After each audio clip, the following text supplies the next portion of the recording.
Welcome back to the avid listeners of the LNP Beyond Legal podcast. We have an incredibly exciting session today where we are speaking to two very well known, highly regarded in house legal counsel, Carina Wessels, who heads up the, I'm going to get the acronym wrong, CHRC Group Legal at Alex Forbes, and Chiraag Maharaj, who heads up Group Legal at the Access Group.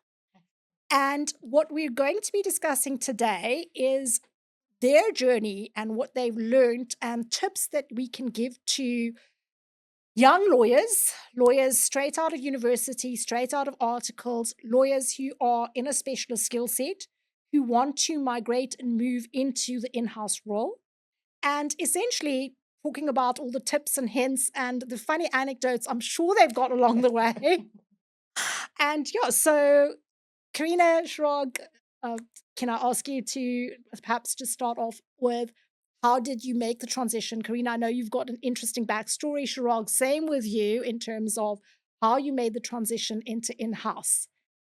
Thanks, Nikita. So, yeah, very interesting story on my side, very non-traditional for a lawyer. So I started working full-time whilst I was still studying, and 5 out of the 1,500 lawyers I met during that period, because I was selling, cost recovery systems. I don't know if we even still have those in They're practice just more anymore. automated now. But I was selling those to lawyers, and 5 of the lawyers told me they enjoyed what they were doing. The rest told me to get out of it as quickly as possible. So I ended up not doing my articles. For 6 months, I was the client service manager at a hospital. Very quickly realized that I did study law for a reason. And after that, then transitioned into in-house immediately, in essence, but initially in labor law and employment equity. Started with De Beers, spent quite a number of years with De Beers. Later on, more into commercial and corporate law and governance, and then much later into a much broader GC and much broader executive role. Thanks, Nikita, and thanks for having me here today. So, to touch a bit on my law journey, so the traditional route, I studied my 4 years of LLB, moved into articles, and during my articles, I was given an opportunity to get into the IP field, and lo and behold, I ended up spending a vast majority of my law career to date in IP, more than about 7 years.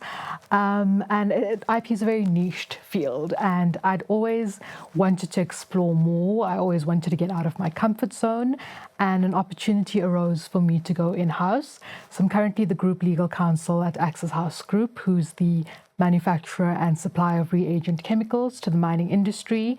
And a point that I want to touch on is a lot of people always ask me, how do you go from being so niched and so specialized into in-house? And what I can say to you is being in a specialized field isn't a doorstop. It's a doorway. So what you need to do is you need to take those skills that you've obtained and you need to transfer them, because being in-house requires you to be a risk mitigator, an opportunistic business strategy partner, right? So all those skills that you learn along the way, you take them, and that's how you make yourself indispensable to the business. So what you then show the business is, instead of showing them, this is what I've done to date in a specialized field, this is actually what I can bring to the business to help you grow. And a little bit of a full circle moment for me is I actually started off studying chemical engineering, and I did that for 2 years, and I then switched to law, and now lo and behold, I'm group legal counsel in a chemicals company. So yeah, life works out the way you want it to. And I'm sure that gives you a little bit of a background when they start to use terms of art and interesting formulas that you've never heard of before. The normal lawyer wouldn't have. No, of course. I mean, in the first few weeks, we had a bit of training sessions, and that's headed up by one of our colleagues in Australia. And when she put up the symbols for copper and cobalt, I knew exactly what they were. Definitely the only lawyer that knows that still, I think. So, I'm not going to lie and say I've got any sort of, background in chemistry, or I remember much from those days back in 2010 and 2011. But I mean, it does give you a bit of an edge, and I understand the processes a little bit more. But of course, I'm there to advise legal and provide risk mitigation. So that's where my role comes in. But yeah, it does help to know a little bit more. I'm sure you can speak both the language of the business and legal, which I think is probably the biggest asset, Carina. When as you've spoken about your, studying during, working during your studying period, as well as starting off with the employment aspect of it. And now your role is much huger and involves sustainability, compliance, all of those aspects. But for and I say this because in the recent, oh gosh, I think in the last 2 months or so, given that it's at the time where lawyers are advertising for candidate attorneys, and I've seen quite a few LinkedIn posts where a law firm has said, we've asked for, an application. We have one candidate attorney position available, and we've received 1,000 applications. We've received 6,000 applications, and it's a whole thing about a lot of students are studying law. They get to the end of their degree, they've done fairly well, they have this great degree, but they can't actually get articles. What would your sort of three main things you would say to sort of someone coming just out of university, advice that you would give them, given that the competition is so tough, given that, I don't know whether in-house insists on having articles in 2026, or whether they think, well, you've got the degree, now let's give you the training we want from you. So there's a few things. I think firstly, just to comment on what you've said around your specialist area. And I think, despite it not perhaps being a specialist area that you then stick to, you need that something that actually sets you apart and that differentiates you. And despite becoming a generalist later, that solid base of, be it a specialist area or a broad range of specialist areas, or more experienced in some than others, is, I think is still critical. So finding out what that is, and perhaps honing in on that during your studies as well. But and it's been many moons since I've been at varsity. It's not been 2010 or however many years. So so it is. I think it is difficult to understand what what students are going through at the moment. But if I had to relay it back to what I felt like at the time, and some of the decisions I made at the time, was I suppose because of the same reasons of feeling the competition is severe. So I remember sitting in our LLM class, and there was like 300 students around me, and that was actually one of the reasons why I started working full-time and studying part-time, because I said to myself, what is it that's going to set me apart from all of the others? How do I get that experience that's more practical? And I think that's been, almost a thread throughout my career, is purposefully looking for those opportunities to get other experience that you don't traditionally get, be it in your studies, be it in your normal, career, etc.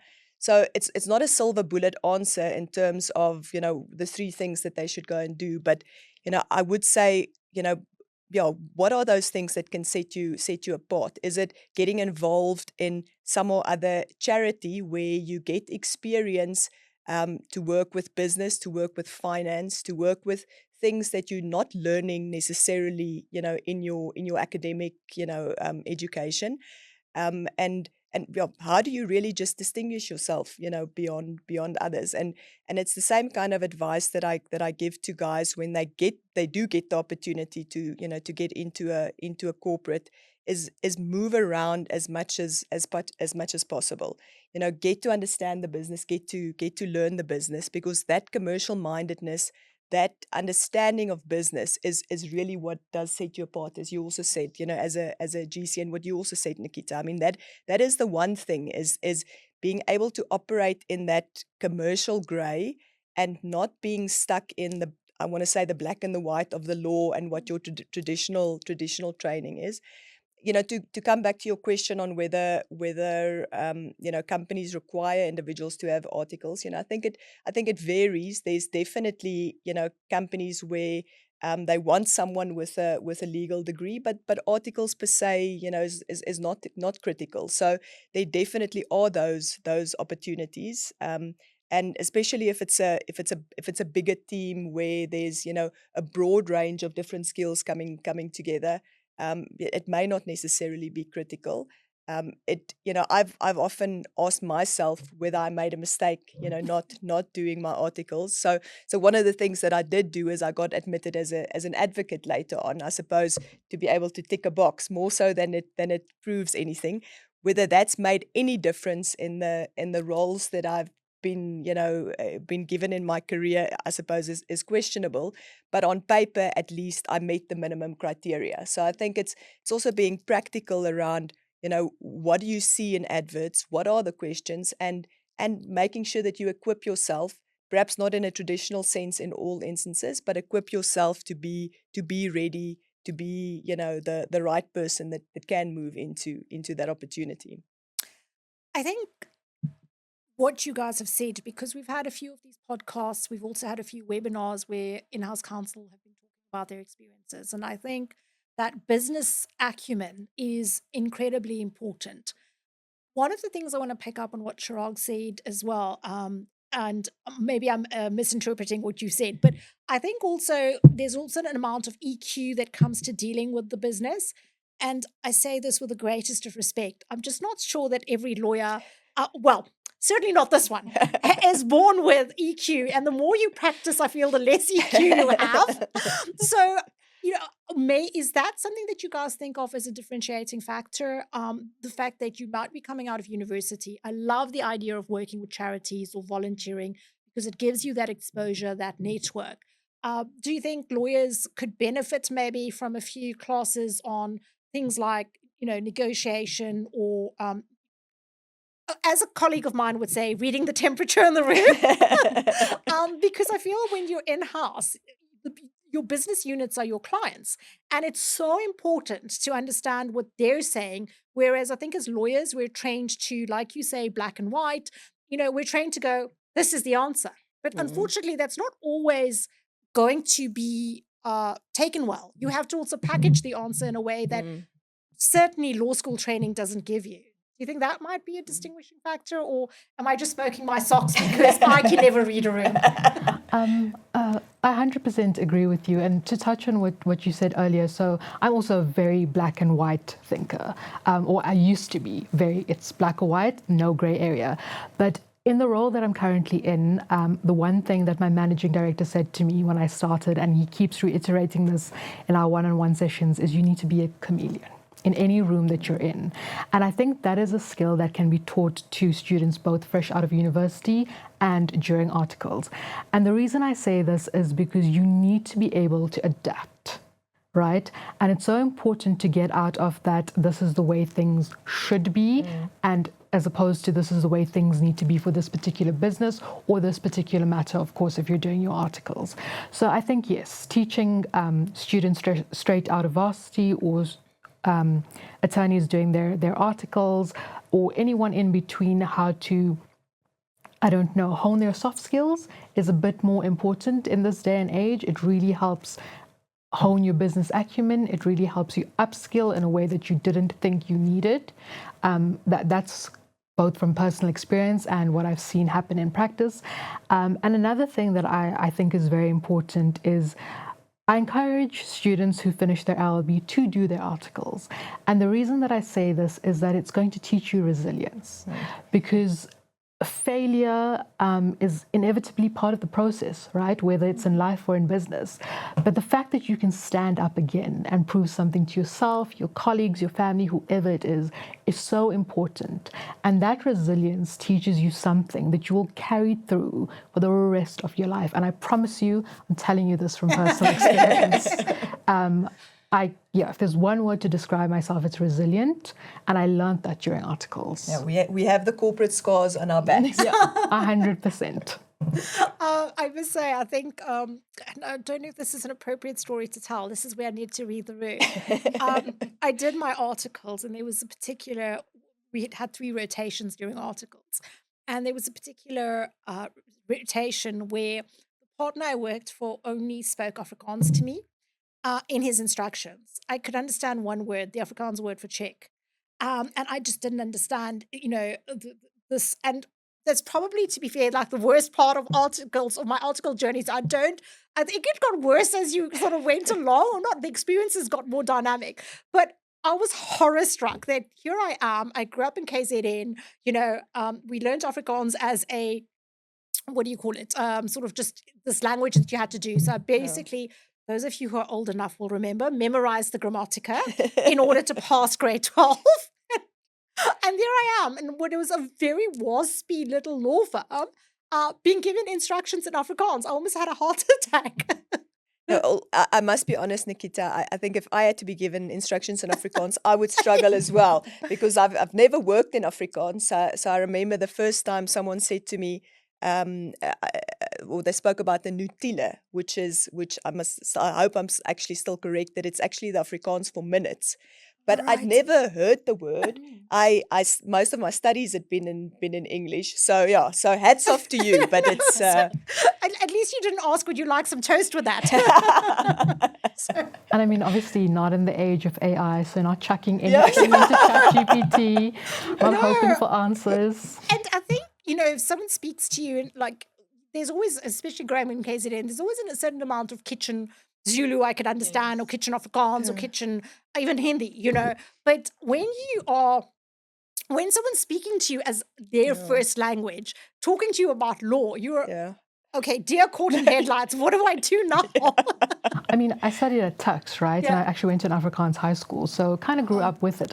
But Afrikaans legalese is completely different. Yeah, exactly. It's like a whole other ball game. It's like trying to do it in Latin, I guess. Exactly. Yeah. So no, learning to speak a different language is not one of the things we would say would make you more, easier to sort of enter into the unless in-house it's counsel French. role. Unless it's French. Perhaps. But, Yes, no, definitely.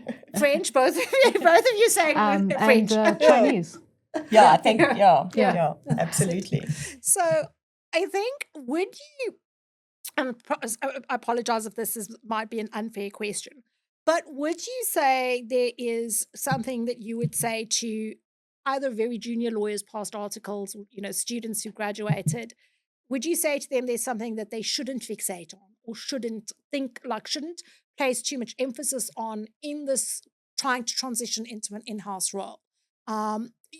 Because, and I say this only from having been part of the recruitment process, to interview interns and candidate attorneys, etc. But I think sometimes when you interview students, particularly starting out, or even newly qualified, so we do interview quite a few of those as well, is they almost have a preset idea of what it is they want to achieve, and how they intend to get there. And just my personal experience, not from an in-house perspective, but just from recruiting, is I don't know that it does them any favors necessarily, because you might be closing yourself off to opportunities that otherwise exist. I mean, perhaps one comment that I'll make, and I think it ties to what you said earlier on as well, is, growth really feels like growth when you're in it. And that resilience and that forcing yourself into the situation that, you don't feel comfortable in, or that may not feel like the natural path that you're trying to pursue, is really where growth happens. And I think, as lawyers, we know most lawyers are naturally risk averse. So you don't want to step into that discomfort zone. You don't want to step into that area where you're not the specialist, or you're not, the person that knows it all. And that is really where you grow and where you learn. So I think, really forcing yourself into those situations and actually actively going to seek those scenarios where you get out of your comfort zone is critical. And before I hand over to you, I think the other thing that is absolutely critical is this balance between speed and quality. And by that, I'm not suggesting at all that it shouldn't be excellent quality, but a fabulous, perfect, 100% correct answer 2 days too late is worth absolutely nothing. So that ability to assess, and that risk-adjusted approach to assess, I want to give the best advice, and I want to, give the right answer, and I'll do my best to do that. But it needs to happen now, and kicking against that, I suppose, wanting it to be perfect and wanting it to be, absolutely 100% correct, I think is critical as well. I wanted to say is two things. One is very cheeky, which is, in other words, think more like a man and just assume you can do everything, even if you haven't gotten the qualifications for it, is good advice to all the lawyers out there.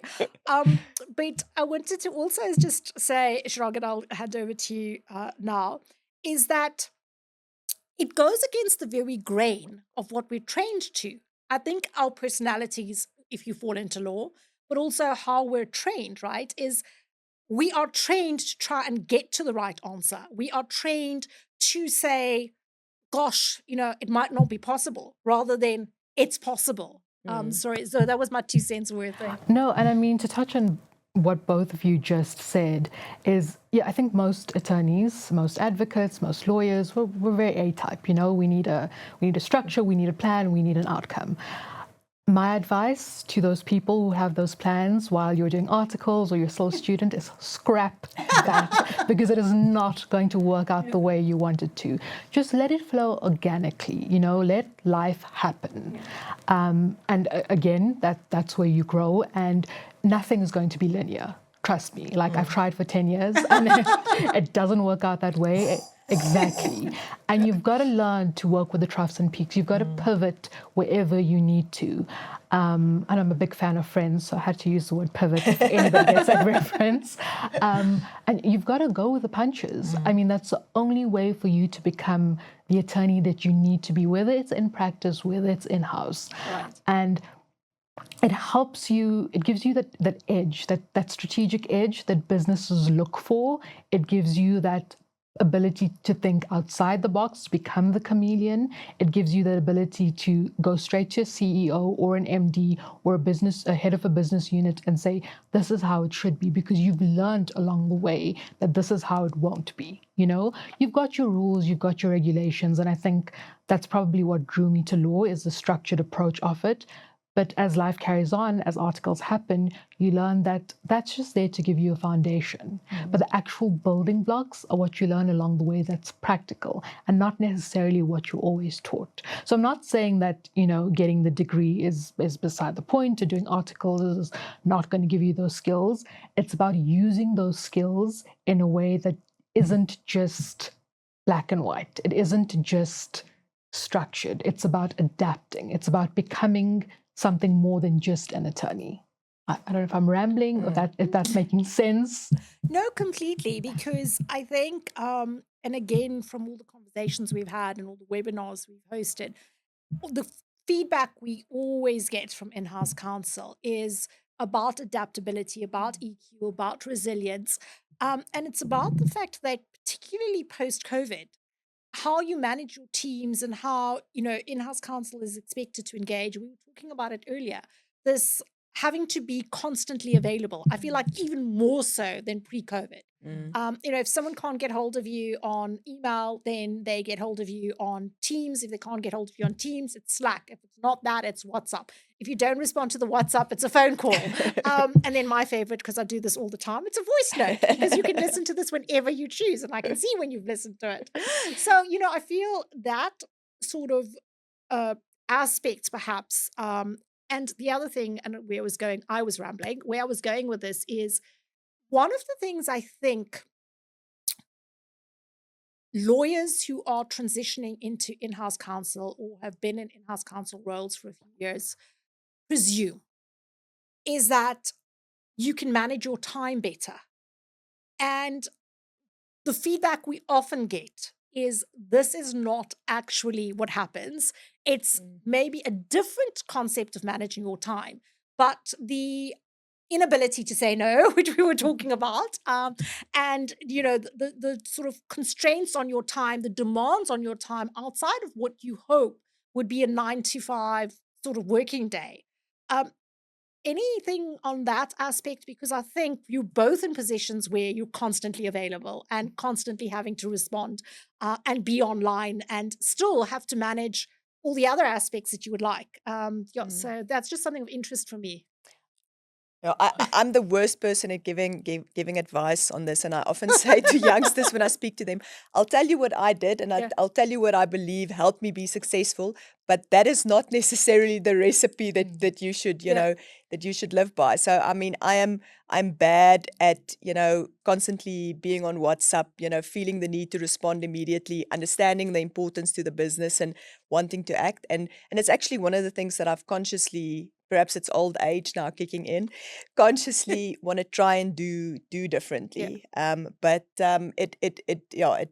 is a tough call because the demands are there, the deadlines are there, the pressures are there in a different way, as you say, as it is in firms, but yeah, similar.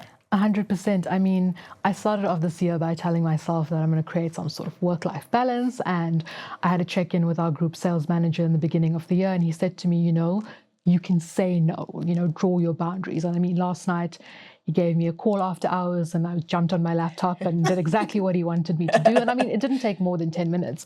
But the point is, and like you said, I'm also really bad at giving this kind of advice because I don't know how to say no. But that being said, I do want to touch on what you said earlier, in that when I was in practice, I could manage my time better. I somehow could strike a work-life balance. And I don't know if it was because things were more scheduled in terms of, meetings with partners and senior associates and the team and so forth. Whereas now, being in-house, especially at a company that's like on the go constantly, I don't know when a tender is going to come in, and I don't know when the deadline is. And because we're dealing with multinationals, we've got different time zones. So it's not expected of me to be available, but knowing myself, I have to be available because I don't know how to say, can you wait until tomorrow? So I don't know if that actually answers your question or if it actually gives any sort of like viable advice. But I think at the end of the day, you've got to do what works for you, right? Yeah. I mean, if you think that being confined to a 9 to 5 is going to make you sleep peacefully at night, then go ahead. But I know that I'm going to still go to bed at 8 o'clock thinking about the email I didn't respond to. No, and it is about work-life integration. Yes. Is that, and I think we are Integrate. often so hard on ourselves because we don't get it right perfectly. But I think that the importance is that, especially, I mean, you're on your own, but we spoke about teams earlier. Yeah. It is very important to understand the message that you're sending to your teams, the way that you work. And I've often said to my teams, if I send a WhatsApp at 10 o'clock at night or an email, in the morning, it's not because I expect you then to immediately respond. It's just because I'm sitting on my bicycle, potentially training, and I'm reading all my emails, and I'm sending like 50 emails at the same time. So it doesn't mean that you need to do it. And I think, that's one of the things that I think in leadership is so important, is that sensitivity and that understanding, and that everyone's in a different space. Between the three of us, I'm the only one with a daughter. Yes. And you sometimes forget that you have parents working for you. You look at the you need to we forget the human being. And that's I think a critical part of understanding what others may be experiencing, and that they're in a very different situation than. I think it's important to note that like, my time is my time, so I can choose what I want to do with it, but then obviously be respectful of somebody else's time. And I like the way you phrase that, instead of a work-life balance, or work-life integration. So I think I'm going to use that going forward, because it speaks to me more than a work-life balance. Yeah. I actually was going to say the same thing, is that phrase, because I think whether you're in-house or in private practice, you've always got those peaks and troughs. And for me, certainly, and only in private practice is what I can speak to, but for me, it was learn to relax into the troughs, because as a typical lawyer, when we're busy, we're stressed. When I'm quiet, I'm like going, wait, hold on, do my clients not love me anymore? Have I lost my mojo? Like, why is the phone not ringing? Why is it quiet? Like, what's going on? And it's honestly taken decades. I can say to you, it's only been in the last maybe 2 or 3 years that I've made myself comfortable with relax into the troughs. If it's a quiet day, say to the team, okay, I'm available if anyone needs me, but I'm actually taking a half day now, or I'm off today, or whatever the case is. Take that long weekend and just absorb it, and realize that there is going to be a peak and you're never going to get the chance. Because, and I like that. So that's why I like that expression, because it's never 9 to 5. It's never Monday to Friday. do you think, and we've been talking about this even before this podcast, is do you think that the issue may not be the job, it may be the lawyers? 100%. I think I've spoken about this type A personality before, and I don't know if you both agree with me or not, but I feel like attorneys were wired to be attorneys long before we decided on this career path. I think I've always been this way, just conditioned to like overachieve and overgive and be more present than what is required from me. And I think that just naturally translated into my job. So I don't know if my personality is what it is because I'm an attorney, or my attorney has made me, or being an attorney has made me who I am. But for me, I sort of just lost the lines in between. It's all very blurred. I am one with my profession. And I mean, I don't suggest that's what everybody else chooses, but it works for me, And I find my attorney personality like seeping into other aspects of my life. And I mean, for the last 10 years, because I started my articles in 2016, I've tried to change and I can't, right? So this is who I am. She makes me feel old every time she uses these references to years. I don't know. I think a big part of it is because attorneys are so hard and we're so hard on ourselves. Yes. Is a big part of it is just learning to like just accept who you are, just love who you are, just embrace it. I think that's going to go a long way in helping a lot of candidate attorneys or students fresh out of varsity or someone looking to make a transition from practice or niched field to in-house, is to just accept who you are and take things in their stride. And like you said, enjoy the troughs when you can, because when I'm not getting enough emails, I check if Outlook has gone down, if there's something wrong with Microsoft, if, there's some worldwide outage again. But then when there are, 30 emails coming in an hour, I'm sitting there in sheer panic. But all that said and done, I love what I do and I love who I've become. So just embrace it. Yeah. It was quite funny as another random anecdote is at one point we were doing, it wasn't quite psychometric testing, but there was this test to check how best you like to be managed and, in a team and how you prefer to get feedback, etc. And the person who was conducting the tests actually works a lot with discovery. So he had mainly done actuaries and doctors. He came back and he said, there's a really weird anomaly here. All of you test in the highest percentile for compliance, like for just following the rules. I thought lawyers were like independent thinkers and we're like, no, we love the rules. Like testing within the rules is great for us. And every single one of us, bar one person, was in the 90th percentile for just following the rules. And I think, lawyers will argue and debate. I love my arguments and debates. But if we agree that the structure and the rules are in place for a reason, like once we know that there's a reason why this is in place, we will never debate it. I feel like we will follow it because it gives reason to our life, That's why I always say that I'm not a real lawyer, because I'm the one that when the rules, despite me following the rules 99% of the time, it's not my natural inclination, or I don't like rules generally. The worst thing you can do to me is to say to me that, stay within these lanes exactly and don't move out of it. So there is that, and I think there's that dichotomy between, I also, in the sense that I want to be creative with certain things, but if you randomly told me that, okay, lunch break is from 1 o'clock to 2 o'clock every day, and here's the reason why, there's a logical reason why, and then said to me, but you can decide if you want to take your lunch break at 1 or 2, or you don't take a lunch break, but you can't make it now 3 to 4 because you'll upset the entire system. That kind of makes sense to me. So I've got the leeway within the rules to decide something, even if you're just fake giving it to me. I'm like, hell no, I'll take lunch when I want to. Going back to being in-house and having rules, that's what I find to be the most interesting change for me is, of course, there are rules in place. And like I said, because we're dealing with multinationals, I'm dealing with the rules and regulations of various territories on a daily basis. But the fun part, the creative part, is finding that legal loophole. So as much as we are sort of engineered to be very, rule driven and structure driven.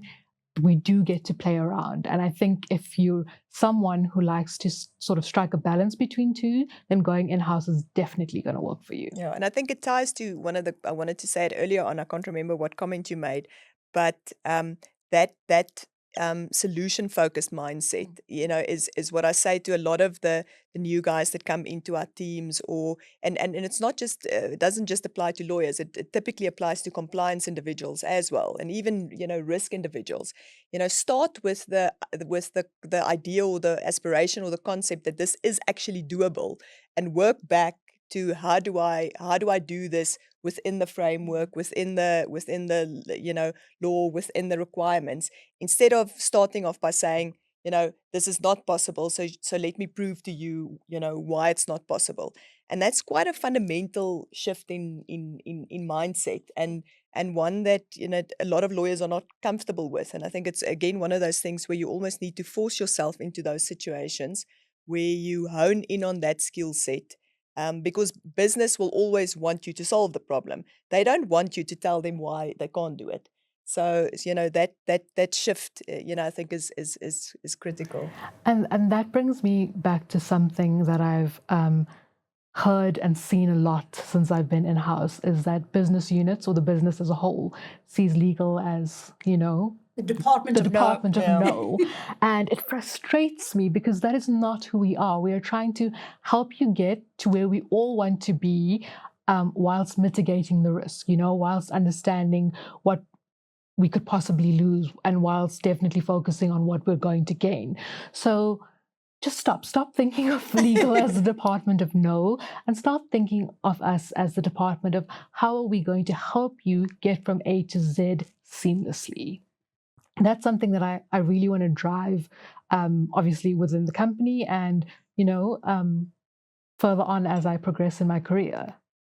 I think this is probably where, and I'm not sure how you guys feel about this advice, it actually is better for younger lawyers to go in-house sooner, or even if you haven't done your articles, it's an option for you, because just having done that whole road from candidate attorney, associate, senior associate, partner, etc., I feel like the longer you stay in practice, the more lawyers are trained to know the law, but not necessarily provide a solution. It's client's biggest complaint, and therefore I can imagine it's your business units, your stakeholders' biggest complaint.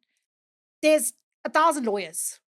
999 will tell you the law. One will tell you the solution or the legal loophole, as you call it, Chiraag, around that. And, sometimes it's always a wake-up call for me.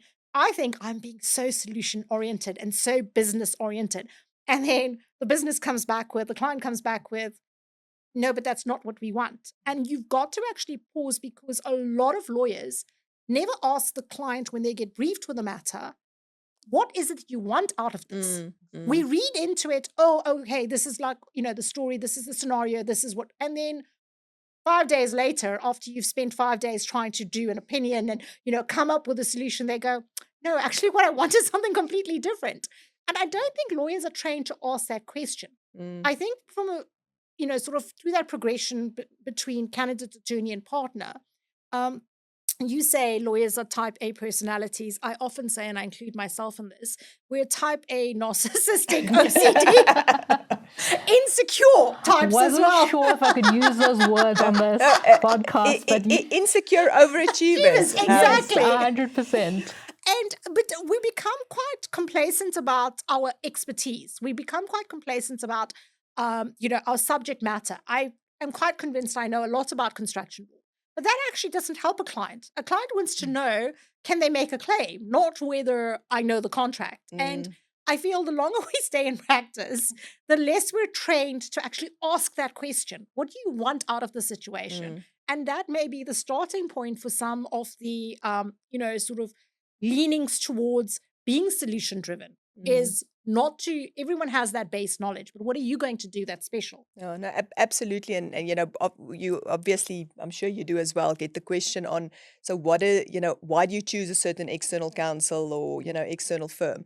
And that is fundamental to me, is that individual that actually understands me well enough and understands our business well enough that, yes, I need to give clear instructions and they still need to ask me what it is that I want, etc.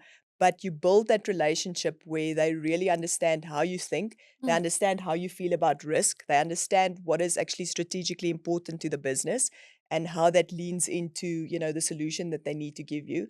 And that, is a critical part of the success story between in-house and external as well, in terms of the relationship building and the solutioning. I think from what I've experienced, I think when you're in practice, you're more the black and white, and when you're in-house, you're more the gray. And to find someone in practice as your external counsel that can be both is extremely difficult. But like you said, it takes a lot of years to develop that relationship. It's got to be both personal and professional with boundaries in place. But once you do find that person or that team or that firm, hold on to them, because like you said, it's 1 out of 1,000. And they're so critical to keep the business going, to keep you moving, to not hold things back unnecessarily. So yeah, it's super important to find the 1 in 1,000. The one that's the right fit. The right fit. And more often than not, they're going to mirror your personality. They're going to be type A, narcissistic, insecure, and Overachieving, people pleasers. people pleasing, but also confident, right? No, Yeah. absolutely. And, we're talking about the right fit, and I'm going to ask this question. Both of you have been in the position where you can recruit. Chiraag, I know you said you don't want your team to be bigger at this point in time, but you probably get to the point where you need to.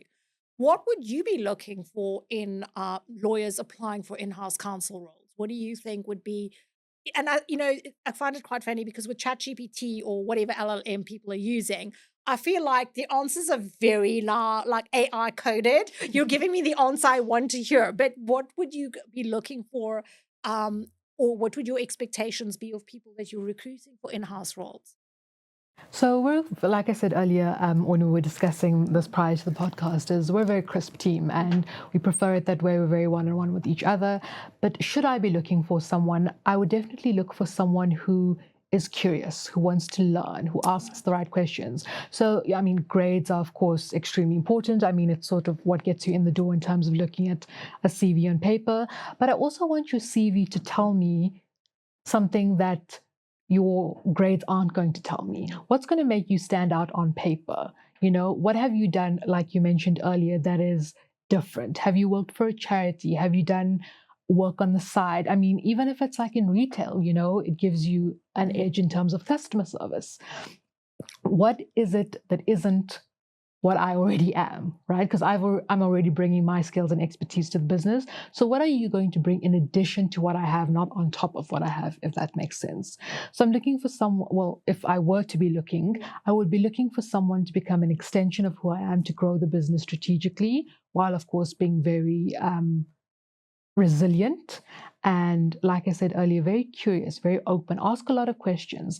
And when you come for an interview, and I think this is advice that I can give to CAs or students out of university, looking for articles, is don't just look at the firm's website, like research the cases that the firm has actually done. If you know who you're interviewing with, do some research into the partners, be more curious. Yeah, that's really what it boils down to, is just ask more, because I think you're then going to get more.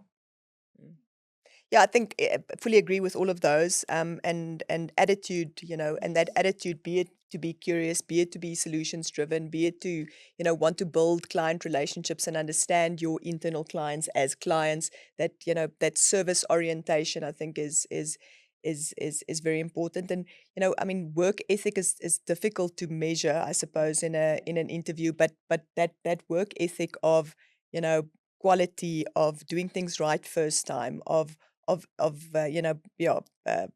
driving something to the end, and solutioning.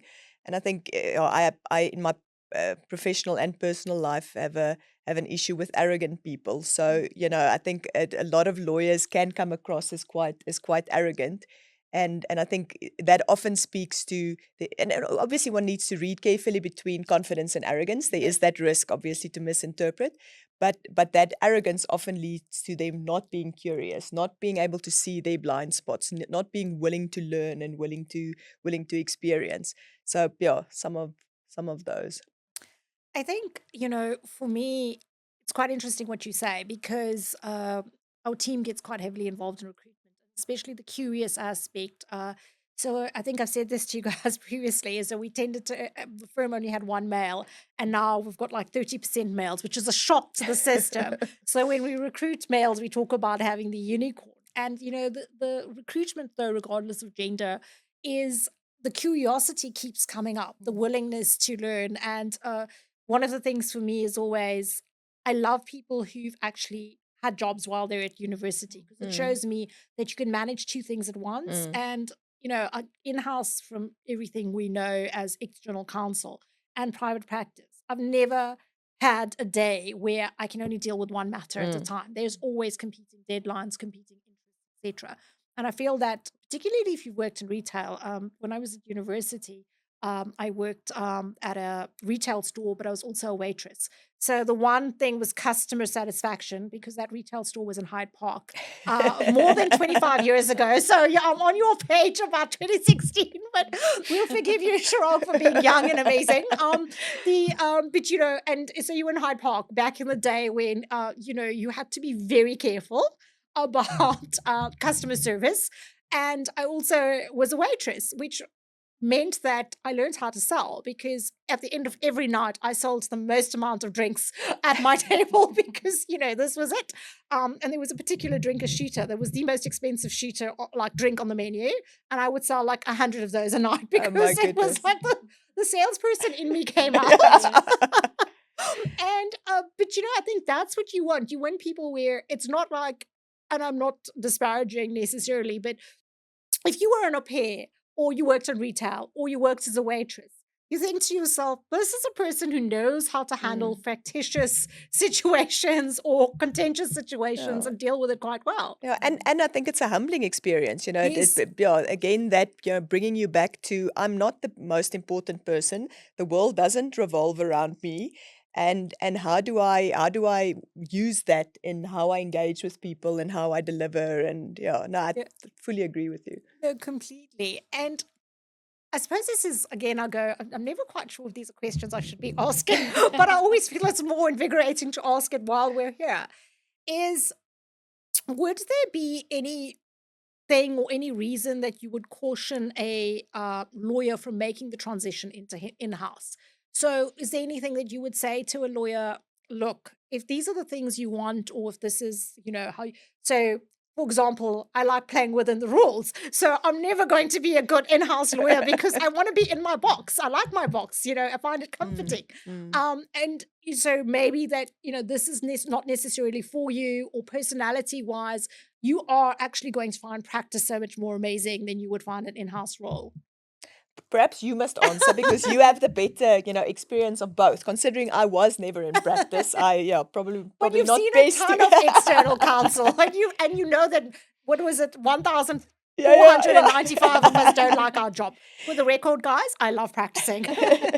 No, I do think you get specialists in business as well. So there is that opportunity, I think, to be almost that in-house as well. But then you need to find the right organization. I think there's definitely big companies where there's massive legal teams, and they have very specific areas in which they operate, and it's comfortable. And it's the smaller the organization, the more diverse the organization, the more likely you are, forced into wearing, 10 different hats and multiple priorities at the same time. And if that is not something, that ambiguity, that running on the fly, figuring it out as you go, if that's not comfortable, and it's never comfortable, but if that's not part of who you want to be, I would say, probably not. But 100% agree with you on that. And another point I'd like to make is, when you're in practice, you cannot say no to an instruction from your senior associate or your partner or your client. But when you're in-house and you're giving advice to the business, you sometimes have to say no. So if you don't know how to shut down a 2 billion rand contract, don't go in-house. All right? That's probably the best way for me to put it. Yeah. Yeah. Okay, I think from our conversation, what I would take away from there if I was applying for an in-house role is you need more than just your legal skills. You don't necessarily need to have done your articles, or you need to have been quite senior, and being in a specialist skill set during practice doesn't necessarily hamper your progress. But that's the baseline of what companies would be looking for, what in-house counsel would be recruiting for. They'd be looking for extra skills, the EQ, the resilience. Do you think, and this is one of the, having been in big firms until we started our own law firm, one of the things we found, and it was the expectations, the Instagrammable moment, is with in practice, you're going to have to be quite senior to be negotiating a 2 billion rand contract. You'd probably be a partner of several years standing before you can get to that. Do you think that there's any, I don't want to say hampering, but do you think that sort of being at mid-level or not having negotiated a contract at all, do you think that is a concern, or do you think you can actually learn it because you're watching the business negotiate and do, and you kind of make up for that by watching these people who are experts in sales and business and closing deals that may not be lawyers? And that's why I think it's important that if you're going in-house, the first thing you need to do is understand the business, and you need to understand it extremely well, whatever it may be, whether it be in the finance sector, manufacturing, mining, whatever it is.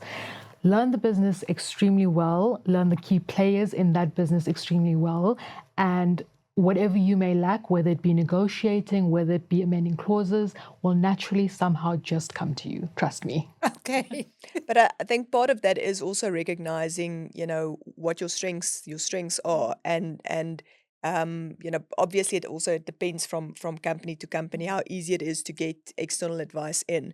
But that acknowledgement that the risk is too high here, or it really isn't something that I'm comfortable in, and that ability to get that support and that advice, I think, is important. I think and it's something we haven't spoken about at all yet, is it can be a very isolated role, especially if you're a GC in a single GC in a company, or even as a certain expert even in a broader legal team. We often find it with some of the company secretaries as well. There's nobody else to just have a discussion with confidentially and bounce ideas off, and building that network and that trusted network of people that you can also, when you really need some advice, or you just really need to ask someone a question, be able to do that, I think is fundamental as you grow into your maturity and into your career over time. Carina, I just want to touch on that point based on where I currently am. So, as we've already said, I'm the single legal function within the group. That being said, I think we've got more than 80 years of experience amongst all the heads of the business unit. So we've got sales, we've got logistics, we've got supply chain, we've got procurement. And somehow they become my sounding board. So even though they don't have the necessary legal expertise, they've got the necessary business expertise. And it's so important to hone those relationships so that the collaboration is there when you need it most. And that really helps me. Absolutely.